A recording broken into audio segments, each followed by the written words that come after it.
All right, well, let's bring in NewsNation political contributor Scott Bolden.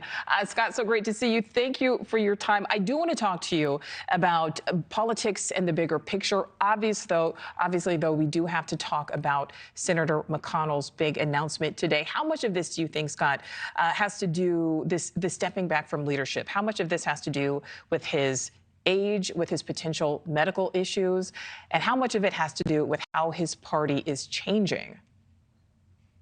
Probably all three, if you ask me.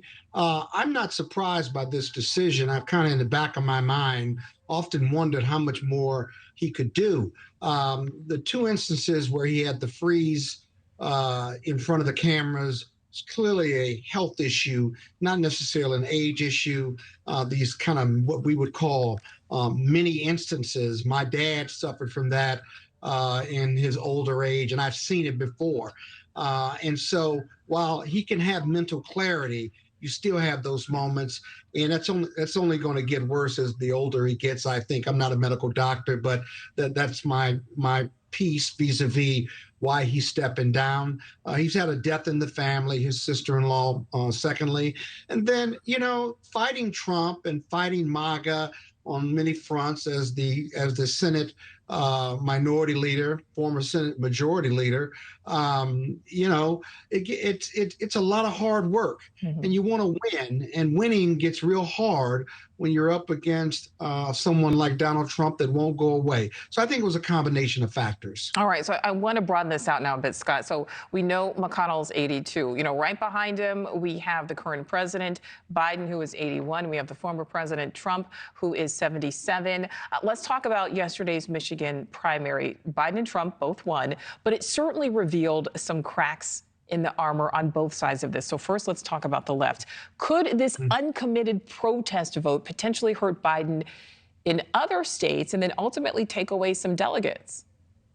I think it's a threat, but not a real threat. Remember, the Muslim and Arab Americans who are Democrats who support Joe Biden didn't say they weren't going to vote for him.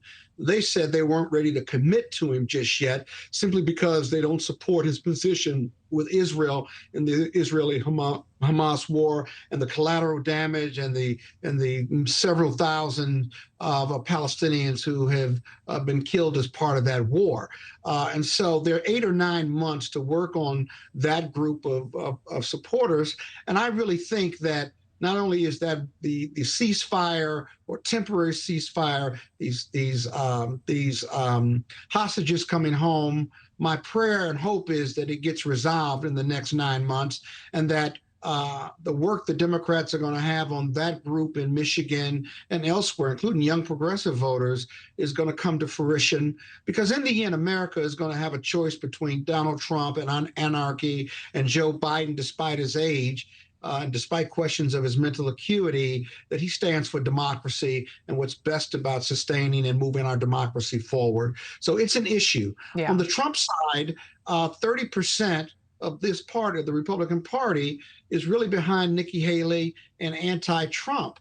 The problem is you've got 40% or more MAGA supporters, and then another higher percentage that are indifferent or aren't exactly willing to not vote for Donald Trump because he's going to be their nominee. And so both parties are going to have to revamp and retool after this election in November, both with new blood, young blood, and others who want leadership.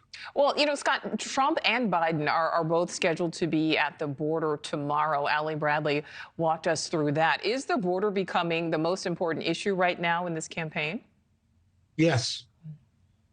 Short answer. That's my shortest answer. Yes, it really has. And the sanctuary cities, one of the brilliant moves by the Republican governors of Florida and Texas, and I don't give compliments easily when it comes to my Republican colleagues or opponents, but it really amplified and magnified this immigration issue not being a border issue, but being an American issue by those immigrants being transferred to those cities. It puts a real strain on those cities, and it became not just a Republican talking point, but a Democrat and Republican problem that needs to be solved.